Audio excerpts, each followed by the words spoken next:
Question को आपको करना है। करना स्टार्ट करिए, मैं और देता हूँ। एक बार रीड कर सकते हो आप? क्या बोल रहे हो? कुछ कह रहे हैं आप? एक बार रीड कर सकते हो आप? हाँ जी। Conductivities at infinite dilution of ammonium chloride NaOH and NaClR 129.8, 217.4 and 108.9 per ohm. If the equivalent conductivity of N by 100 solution of NH4OH is 993 per ohm, calculate degree of dissociation of NH4OH at this solution.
First का answer सबका आ गया ना question का?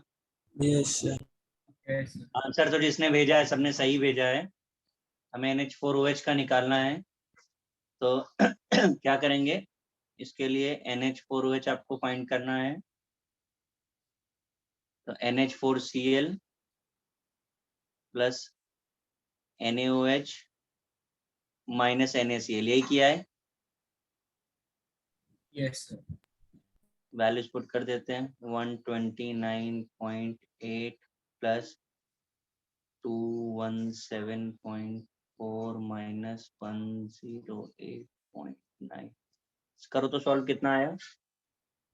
Sir 238.3। Correct है।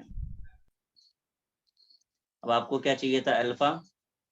तो alpha क्या होता है? लैम्डा सी अपॉन लैम्डा इनफिनाइट। सी आपको पता है, इनफाइनाइट आपने फाइंड कर लिया 238.3। उल्टा लिख दिया यार, इनफाइनाइट फाइंड किया है।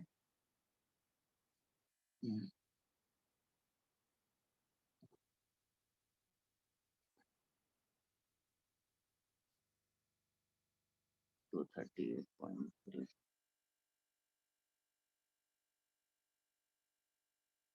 0.041 है, परसेंट पे निकालेंगे तो 4.1 हो जाएगा। मैच कर रहा है सबका आंसर? Yes sir. यस ठीक है। इसके बाद लास्ट पर हमने आपको इक्विवेलेंट कंडक्टिविटी और मोलार कंडक्टिविटी बताया था। तो molar conductivity is equal to n factor times of equivalent conductivity होता है। तो किसी भी आपको एसिड या सॉल्ट का मोलार कंडक्टिविटी पता है तो आप उसे इक्विवेलेंट में कन्वर्ट कर सकते हैं, और इक्विवेलेंट पता है तो मोलार में कर सकते हैं।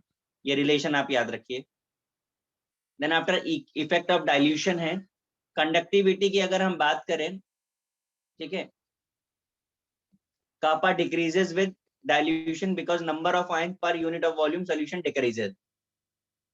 तो kappa डिक्रीज करता है, लेकिन अगर आप देखें इक्विवेलेंट और molar conductivity both increases with dilution, दोनों इंक्रीज करते हैं डाइल्यूशन के साथ। आप रिलेट कर पा रहे हैं इस बात को?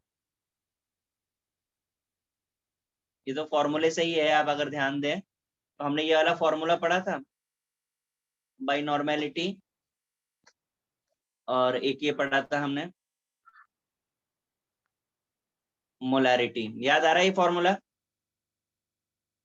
यस अब इसी से रिलेट कर रहे हैं। आप बताइए नॉर्मेलिटी और वॉल्यूम का क्या रिलेशन होता है? तो हम लोगों ने वॉल्यूमेट्रिक में पढ़ा होगा ना, NV इक्वल टू कांस्टेंट, यानी नॉर्मेलिटी जो है वॉल्यूम के इनवर्सली प्रोपोर्शनल होती है। पता है कि नहीं पता है? Yes sir. Same for molarity. तो आप यहाँ नॉर्मेलिटी डिनोमिनेटर में है तो वॉल्यूम लिखोगे तो डायरेक्टली प्रोपोर्शनल हो जाएगा कि नहीं हो जाएगा लेमडा के? Yes sir. तो इसीलिए हमने यहाँ पर बोल रहे हैं कि दोनों इंक्रीज होते हैं डाइल्यूशन के साथ। Both number of ions and ionic mobility increases. Copy कर लीजिए इसको जरा।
कॉपी हो जाए तो बताइए।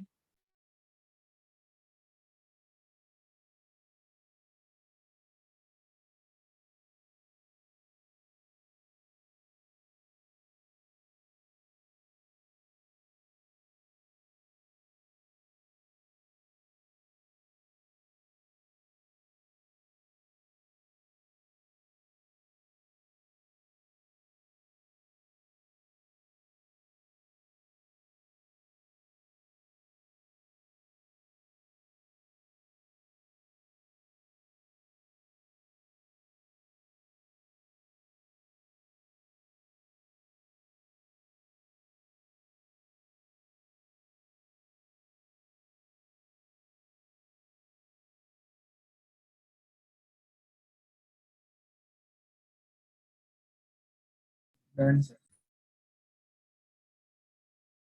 Done, sir. हाँ बोलिए। Done, डन, सबका हो गया ना? Yes, sir. ओके।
मैं एक्सप्लेन कर दूं? Yes, sir. देखिए जरा, मैंने ऊपर बताया है कि कंडक्टिविटी 3 फैक्टर्स पे डिपेंड करती है। टेम्परेचर तो हमेशा इंक्रीज करेगा। रीजन बड़ा सिंपल है कि आप टेम्परेचर बढ़ाओगे तो कोई भी सॉल्ट जो है वो ब्रेक हो जाएगा और उसके आयन ज्यादा हो जाते हैं। सॉल्वेंट के लिए हम आपको ऑलरेडी बता चुके हैं, लाइक डिसॉल्व लाइक का कंसेप्ट होता है। कितना सुटेबल होगा, जिसे हम अभी डाइल्यूशन भी बोल रहे हैं, उतना ज्यादा वो आयनाइजेशन करेगा। अब बचा तीसरा इलेक्ट्रोलाइट। इसका क्या काम होता है? देखो, इलेक्ट्रोलाइट में 2 फैक्टर्स हम देखते हैं। एक तो नंबर ऑफ आयंस अगर बढ़ रहे हैं तो कंडक्टिविटी बढ़ जाएगी। दूसरा, डिग्री ऑफ डिसोसिएशन बढ़ रहा है तो भी कंडक्टिविटी बढ़ जाएगी। डिग्री ऑफ डिसोसिएशन याद आ रहा है क्या होता है? Yes, sir. क्या होता है? Sir, equivalence conductance at a given concentration upon at infinity. इसके अलावा एक और फॉर्मूला पढ़ा था, नंबर ऑफ आयंस एसोसिएटेड और डिसोसिएटेड अपॉन टोटल आयंस। तो ये जितना ज्यादा बढ़ेगा उतना ज्यादा उसकी कंडक्टिविटी बढ़ जाएगी। तो ये 2 फैक्टर होते हैं, ठीक है, और दोनों क्या है, डाइल्यूशन के साथ बढ़ जाते हैं। अब जब हम स्ट्रॉन्ग इलेक्ट्रोलाइट की बात करते हैं तो यहाँ पर इंक्रीज बहुत स्लो होता है। क्यों इंक्रीज स्लो होता है? नंबर ऑफ आयंस तो बढ़ते हैं पर अल्फा नहीं बढ़ता। क्यों? स्ट्रॉन्ग इलेक्ट्रोलाइट के लिए अल्फा की वैल्यू 1 होती है। याद आ रहा है, हमने आयनिक इक्विलिब्रियम में किया था। Yes, sir. तो सिंगल फैक्टर रिस्पॉन्सिबल हुआ। लेकिन जब आप वीक इलेक्ट्रोलाइट की बात करते हो तो रैपिड इंक्रीज होता है। क्यों? क्योंकि दोनों चीजें बढ़ रही हैं, नंबर भी बढ़ेगा और डिग्री ऑफ डिसोसिएशन दोनों बढ़ेगा। तो यहाँ ग्राफ दिखाया है कंडक्टेंस और रूट कॉन्सेंट्रेशन के बीच में। स्ट्रॉन्ग इलेक्ट्रोलाइट में बहुत स्लो इंक्रीज है, जबकि वीक इलेक्ट्रोलाइट में रैपिड इंक्रीज दिखाया है आपको ग्राफ में। राइट, ये ग्राफ जो ड्रॉ किया गया है ये इस इक्वेशन के हिसाब से है। डिबाई हकेल ऑनसेकर इक्वेशन बोलते हैं। Lambda is equal to lambda naught minus B root C लिखा हुआ है। बी कांस्टेंट है जो कि टेम्परेचर और इलेक्ट्रोलाइट ऑफ सॉल्यूट पे डिपेंड करता है। लैम्डा उसका इनिशियल कंडक्टेंस है, सी उसका कॉन्सेंट्रेशन है। ठीक है, तो आपको कैलकुलेशन नहीं है यहाँ पर कोई भी, पर आपको बता रहे हैं कि किस तरीके से किस रेस्पेक्ट में ये वेरी करता है, ये आपको फॉर्मूला बताया है। नोट कर लीजिए, फिर मैं नेक्स्ट स्लाइड पे आता हूँ।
कॉपी हो गया?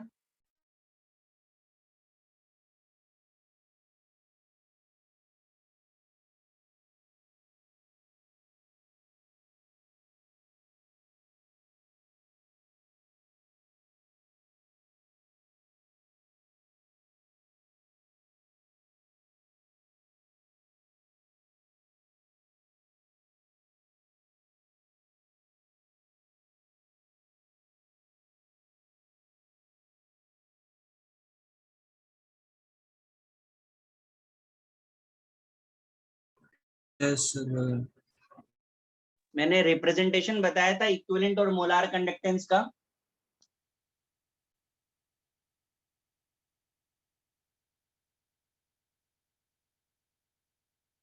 क्यों भाई,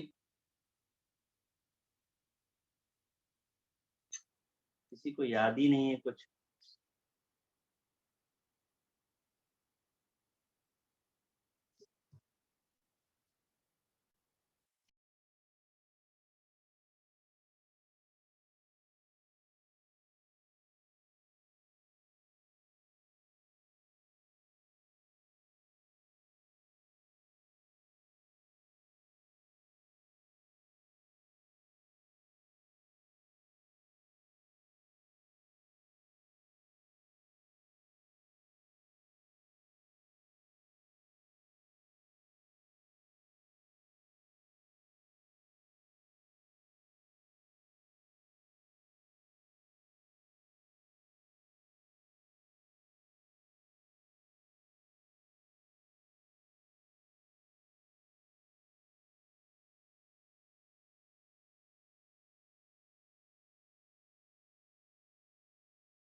देखिए जरा कैसे रिप्रेजेंट करते हैं। अगर इनफाइनाइटली डाइल्यूटेड है और हमारे पास इंडिविजुअल आयंस हैं, तो 1/z प्लस डिनोमिनेटर में वो चार्ज आ रहा है जो आयन पे प्रेजेंट है, plus lambda of cation, C stands for cation and A stands for anion. ये आपका कैटायन है और ये आपका एनायन है। Z प्लस और Z माइनस जो है चार्जेस हैं, तो मैं करके एक दिखा देता हूँ। बेरियम पे +2 चार्ज है और Cl पे -1 चार्ज है, तो क्या बनना चाहिए formula? 1/2 lambda of barium plus ये एक पार्ट हो गया आपका, Cl पे चार्ज 1 ही है तो 1/1 लैम्डा Cl माइनस हो गया। ये आपका बेरियम क्लोराइड बन गया। Is it clear? Yes, sir. आगे के 3 आपको ट्राई करने हैं, शुरू हो जाइए। NaCl है।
सर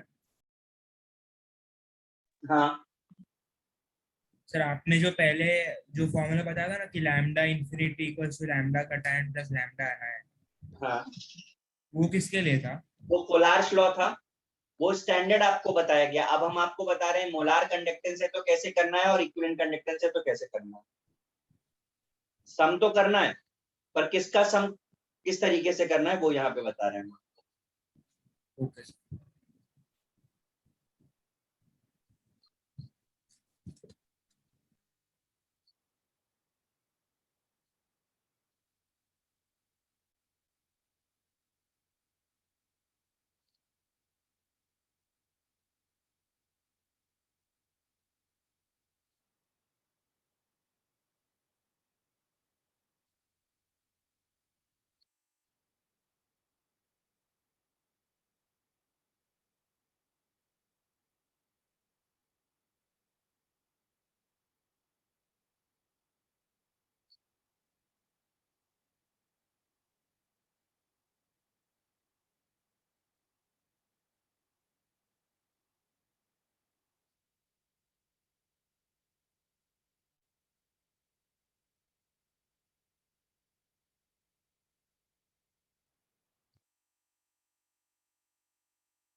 हो गया।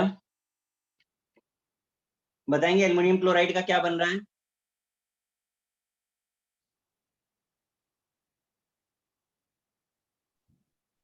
Lambda of aluminium upon 3 plus lambda of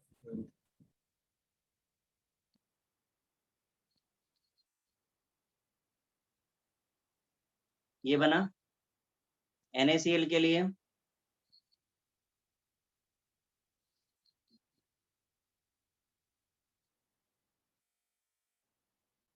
calcium phosphate,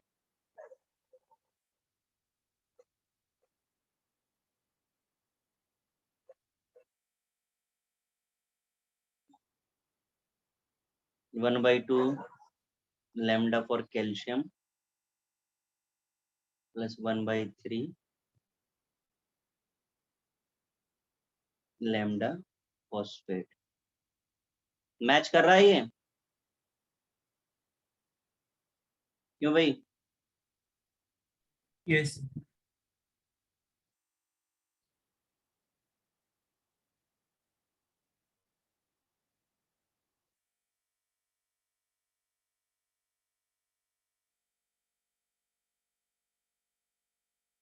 ये आपका हो गया। ये मैंने आपको मोलार कंडक्टेंस बताया। अगर इक्विवेलेंट कंडक्टेंस है तो दो फैक्टर आते हैं, यहाँ पे M और N ये नंबर ऑफ आयंस बताते हैं, जैसे बेरियम का 1 है और Cl का 2 है। इसके केस में हम कैसे लिखेंगे, 1 इंटू लैम्डा बेरियम और Cl के 2 हैं, तो 2 इंटू, डिफरेंस दिख रहा है दोनों के बीच में आपको? Yes sir. करना शुरू करिए इसको।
डन। सबका हो गया? इसमें lambda aluminium plus 3 lambda Cl minus, यही है ना? इसमें 1:1 है, इसमें 3:2 है, इसमें 2:3 है। सबका मैच कर रहा है ना? Yes, sir. Yes, अच्छा, ये आप लोग एक बात बताइए, आप लोगों को ऐसा बोलने में कुछ प्रॉब्लम आती है क्या? क्या? अगर आपसे कुछ पूछता हूं मैं, तो बाकी के लोगों को बोलने में कुछ प्रॉब्लम आती है क्या?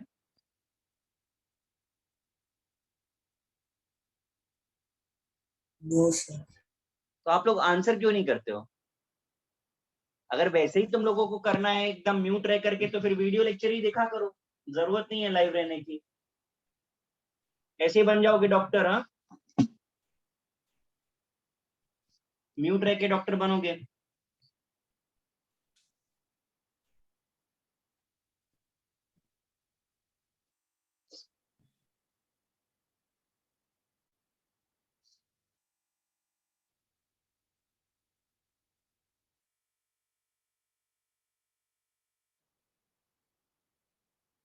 मैंने स्टार्टिंग में आपको एक क्लासिफिकेशन बताया था सेल का, टेबल बनाया था आप लोगों ने, हाँ,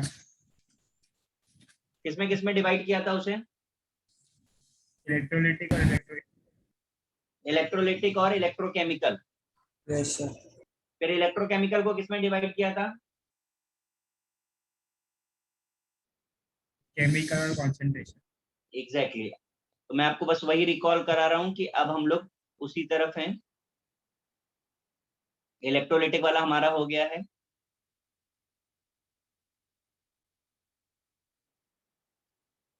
electrochemical cell,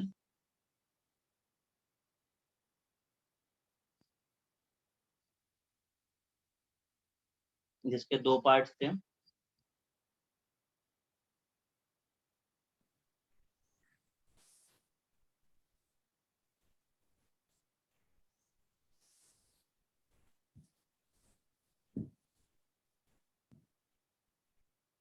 chemical cell and concentration. मैं इनके बीच की डिफरेंसेस आपको पहले बता देता हूँ, फिर एक्सप्लेन।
कॉपी कर लीजिए, फिर मैं आपको एक्सप्लेन करता हूँ इसे।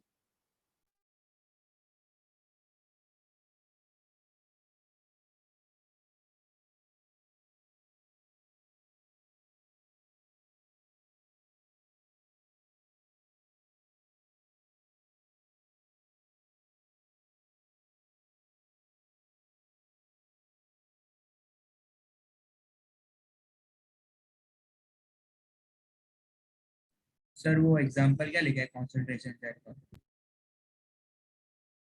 कहाँ पे? सर वो एम वाला। ये आप लिख लीजिए, एम मेटल होता है।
कॉपी हो गया? Yes, sir. Yes sir. चलिए समझ लीजिए पहले। केमिकल सेल और कॉन्सेंट्रेशन सेल। हम केमिकल सेल उसे बोल रहे हैं जहां पर रिडॉक्स रिएक्शन होती है, ठीक है? जहां पर रिडॉक्स रिएक्शन होती है, रिडॉक्स का मतलब तो समझते हैं ना हम लोग, जहां ऑक्सीडेशन और रिडक्शन दोनों हो रहा है, वो केमिकल सेल्स हैं। तो यहाँ पे net chemical change occurs inside the cell is responsible for flow of current, यानी एनोड और कैथोड के बीच में जो भी इलेक्ट्रॉन का ट्रांसफर होगा, that is responsible for the flow of current. इसके एग्जाम्पल में डेनियल सेल आता है, यहाँ पे मैंने आपको दिखाया है। कुछ चीजें यहाँ समझ लीजिए। जिंक से ZnSO4 जो बना रहे हैं, लेफ्ट साइड में जो लिखा जाता है दैट इज कॉल्ड एनोड। ये रिप्रेजेंटेशन समझ लीजिए। लेफ्ट पे जो लिखेंगे उसे एनोड बोलते हैं, जो राइट साइड में लिखा जाता है उसे हम कैथोड बोलते हैं। ठीक, बीच में दो पैरेलल लाइन है जो हाफ सेल बताती हैं। इन सब का मतलब अभी हम आगे आपको बताने वाले हैं। कॉन्सेंट्रेशन सेल में जो भी करंट का फ्लो होता है वो डिफरेंस इन कॉन्सेंट्रेशन की वजह से होता है। दो अलग अलग सोल्यूशन है जिनके कॉन्सेंट्रेशन अलग है, वो रिस्पॉन्सिबल होंगे। तो ये हमारा M से M डैश हो रहा है। यहाँ भी लेफ्ट साइड में आपका एनोड है, राइट साइड में आपका कैथोड है, और C1 C2 जो है वो आपका कॉन्सेंट्रेशन गिवन है।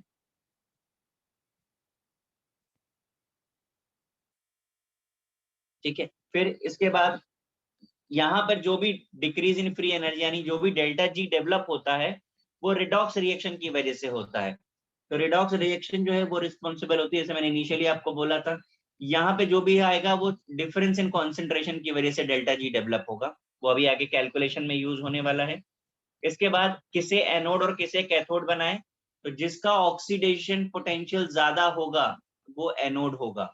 ये क्वेश्चन आपको मिलेगा, अभी आपको वैल्यूज गिवन होगी और आइडेंटिफाई करना पड़ेगा कि किसे आप एनोड बोलेंगे और किसे आप कैथोड बोलेंगे। जबकि कॉन्सेंट्रेशन सेल में जो ज्यादा डाइल्यूट होगा दैट एक्ट एज एनोड। ये सब आपको भी क्वेश्चंस के फॉर्म में मिलने वाला है, तो इन्हें अंडरलाइन करके रखिए, इन्हें यूज करना है आपको क्वेश्चंस में।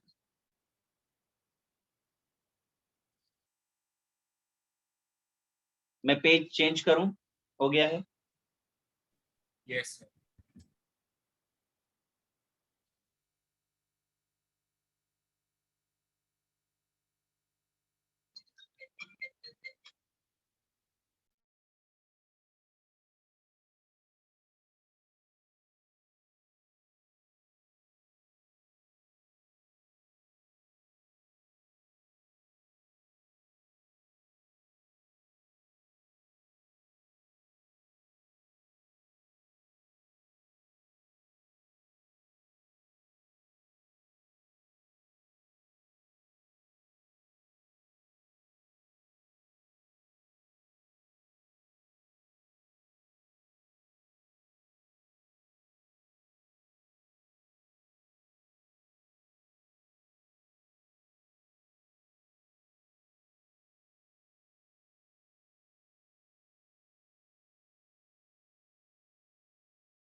देखिए जरा, मैंने जो डायग्राम बनाया है वो बनाइएगा, पर पहले समझ लीजिए।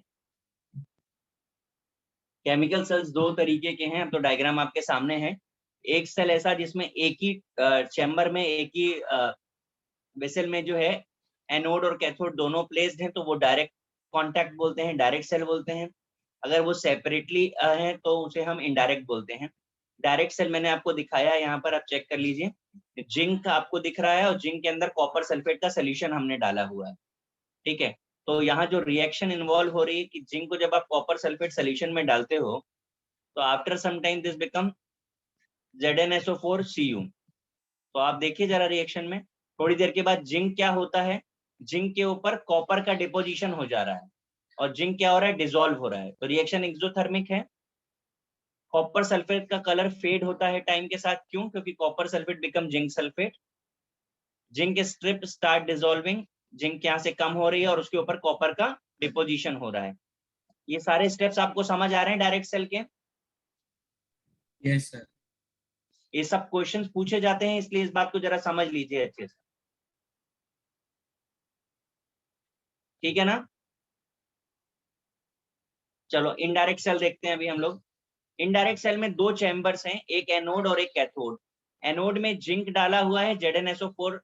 ओ माय गॉड, इतना बड़ा ब्लेंडर कर दिया मैंने। जरा आप लोगों ने कॉपी कर लिया है क्या? छोटा सा एक करेक्शन, ये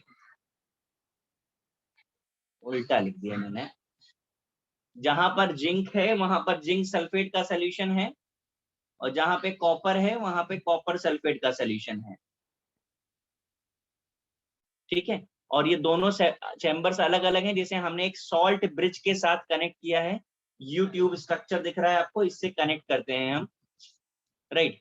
यहाँ पर आपको देखिए सेल रिप्रेजेंटेशन दिखाया है, लेफ्ट पे एनोड, राइट पर कैथोड है। Zn से Zn+2 बन रहा है, Cu+2 से Cu बन रहा है।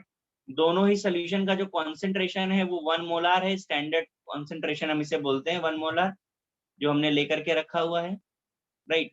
इनडायरेक्ट सेल बोल रहे हैं, दोनों सेपरेट हैं, दोनों को कनेक्ट किया है हमने। करंट फ्लो स्टार्ट होता है, इलेक्ट्रॉन का फ्लो जो है जिंक से कॉपर की तरफ, जबकि करंट का फ्लो जो है कॉपर से जिंक यानी जस्ट रिवर्स होता है। और इस तरीके के सेल 1.1 वोल्ट पोटेंशियल जनरेट करते हैं, ठीक है। इस पे और भी क्वेश्चंस आपको बताने हैं, प्लीज आप इधर स्ट्रक्चर कॉपी कर लीजिए, क्योंकि स्ट्रक्चर बहुत जरूरी है और क्वेश्चन भी स्ट्रक्चर से ही है। करिए इसको जल्दी।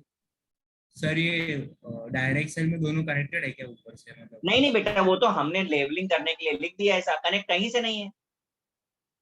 दोनों मतलब एक ही डायग्राम है ना दोनों? हाँ हाँ हाँ, ये इनिशियल है और ये फाइनल है। मैं लिख दूं क्या? ये इनिशियल डायग्राम दिखाया और ये फाइनल डायग्राम दिखाया आपको।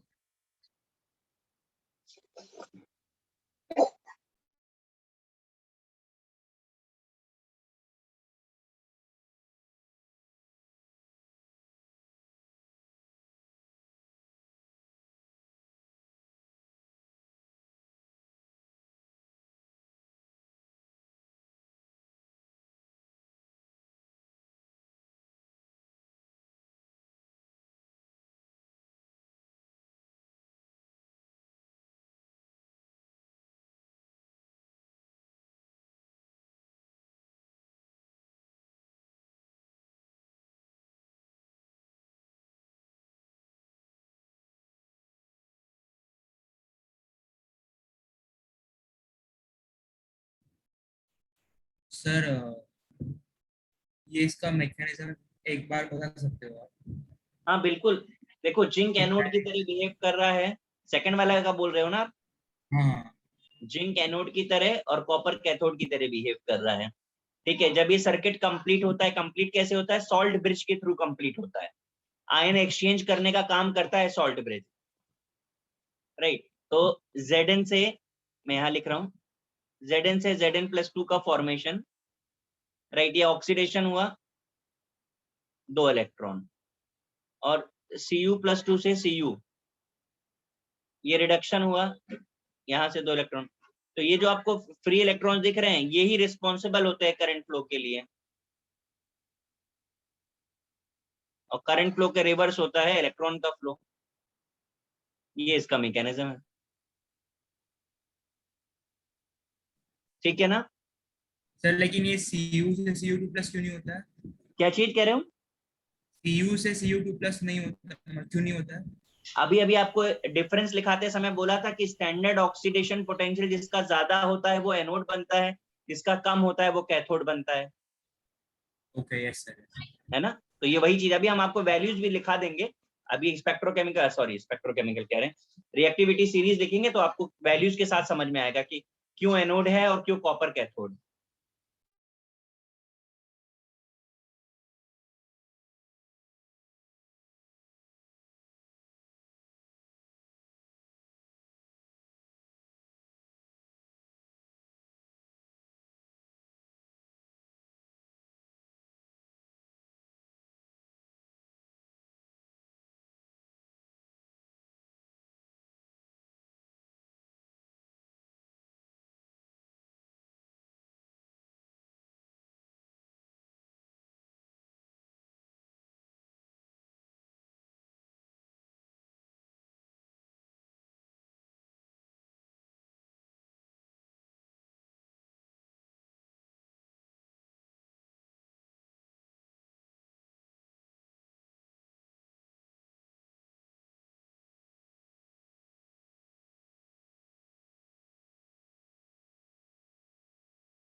सर वो इलेक्ट्रॉन्स वो वायर से जा रहे हैं ना, कि वो सॉल्ट ब्रिज से जा रहे हैं?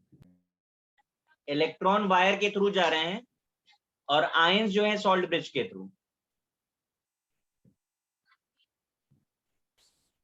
सर आयंस क्यों जाएंगे लेकिन?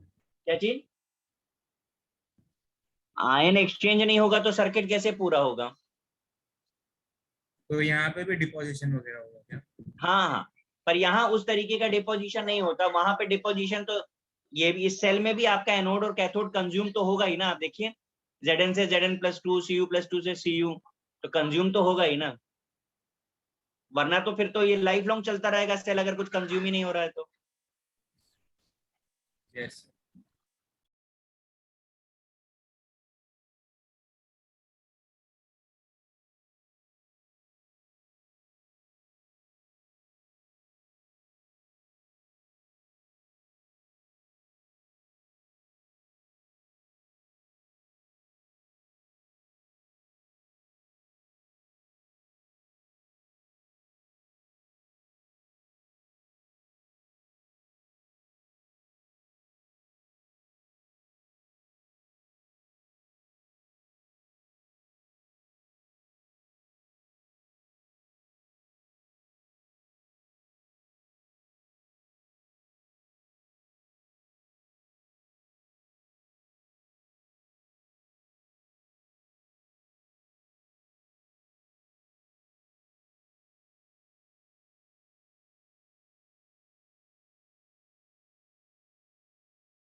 आपका डायग्राम पूरा हो गया है? Yes sir.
देखिए जरा, मैंने डायग्राम को एडिट किया है, आप चाहें तो दूसरा बना सकते हैं, अगर समझ जाए तो। जरूरत नहीं भी है बनाने की। यहाँ पर केस 1 में मैंने बोला है जब एक्सटर्नल, ये यहाँ पर बैटरी दिखाई है, आपको दिख रहा है स्ट्रक्चर में, ये Yes. बैटरी के साथ हमने सेल को कनेक्ट कर दिया, और जो एक्सटर्नल सर्किट है उसका ईएमएफ 1.1 से कम है, यानी कि जो हमारा सेल प्रोड्यूस कर रहा है वो ज्यादा है। तो एक छोटी सी बात याद रखिए, जो ज्यादा होगा वही डोमिनेट करेगा। तो अगर एक्सटर्नल हमने कम लगाया तो कोई फर्क नहीं पड़ेगा सेल के ऊपर, इलेक्ट्रॉन का फ्लो जिंक टू कॉपर रहेगा और करंट का फ्लो कॉपर टू जिंक, यानी जो ओरिजिनल था वही रहेगा।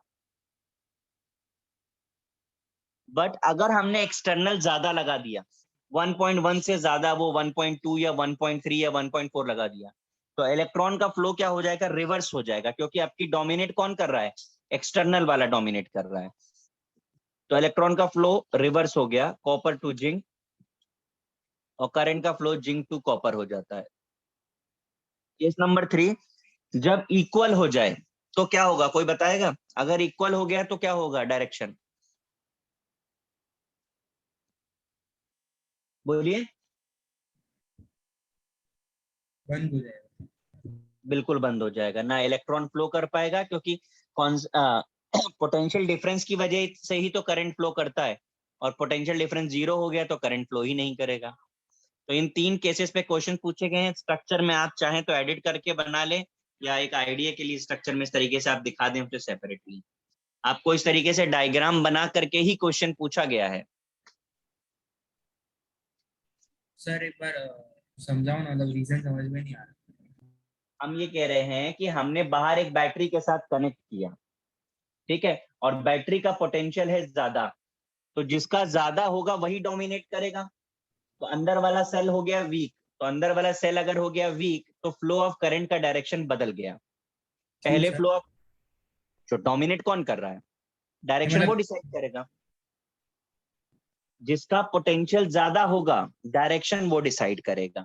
अगर एक्सटर्नल सर्किट नहीं लगाया हमने तो इलेक्ट्रॉन फ्लो की डायरेक्शन क्या होती थी? Zinc to copper. आंखें खोल के देखो, इलेक्ट्रॉन फ्लो, ये ब्लैक मार्कर से लिखा हुआ है, यहाँ पे दिख रहा है। इलेक्ट्रॉन फ्लो क्या है, जिंक टू कॉपर। और करंट फ्लो क्या है, कॉपर टू जिंक। ठीक। ये नॉर्मल प्रॉपर्टी है उसकी। अब बाहर वाला उसके ऊपर प्रेशर डाल रहा है मतलब पोटेंशियल ज्यादा आ गया तो उसके ऊपर प्रेशर डाल रहा है, तो डायरेक्शन क्या करेगा, बदल देगा वो। बाहर वाले के अकॉर्डिंग डायरेक्शन रिवर्स हो गई। अगर बाहर वाले का कम है तो कोई फर्क नहीं पड़ता हमको। मतलब ये ऐसा हो गया कि कोई जबरदस्ती आपसे कोई काम करवा रहा है, बाहर वाले का ज्यादा पावरफुल है तो उसने क्या किया, प्रेशर डाला और डायरेक्शन चेंज कर दी। हमेशा करंट फ्लो के लिए पोटेंशियल डिफरेंस मैटर करता है, और अगर पोटेंशियल डिफरेंस ही नहीं आया तो करंट फ्लो नहीं हुआ, तो तीसरा वाले में इसलिए 0 हो गया। और सर मुझे ये समझ में नहीं आ रहा है कि बाहर वाला ज्यादा स्ट्रांग है तो रिवर्स क्यों हो रहा है सर? तो बाहर वाला ज्यादा स्ट्रांग है, इसका मतलब कि करंट प्रोड्यूस कौन कर रहा है, बाहर वाला। हाँ। तो भाई दो करंट की डायरेक्शन सेम हो सकती है क्या? क्या होगा उनके बीच में, थोड़ा फिजिक्स याद करो अपना। बाहर भी करंट प्रोड्यूस हो रही है और वो करंट का मूवमेंट अंदर की तरफ आएगा, तो डायरेक्शन चेंज नहीं होगी।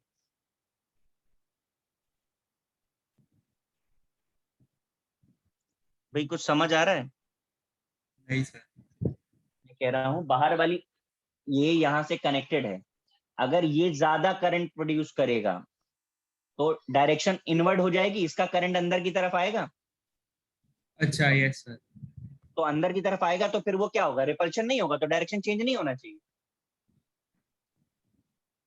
इसी बात को याद रखने के हिसाब से मैं सिर्फ ये बोल रहा हूँ कि भाई जो ज्यादा पावरफुल है वो डायरेक्शन डिसाइड करेगा, ये याद करने के लिए बोल रहा हूँ। जो ज्यादा पावरफुल है वो डायरेक्शन डिसाइड करेगा।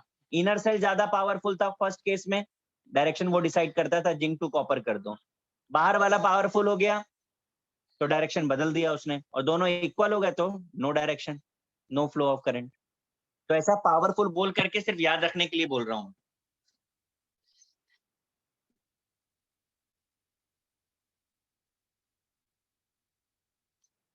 कॉपी हुआ भाई? Yes, sir.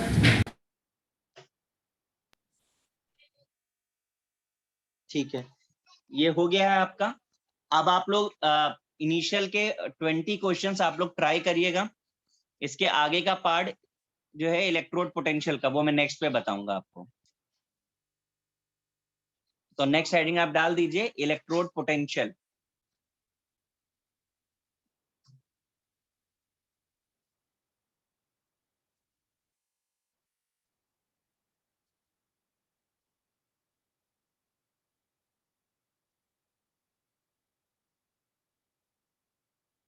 समझ आ रहा है? यहां से हम लोग नेक्स्ट पे स्टार्ट करेंगे। Okay guys, Yes, sir. ठीक है, चलिए bye. Thank you. Bye sir. Sir. Bye, sir. Thank you, sir.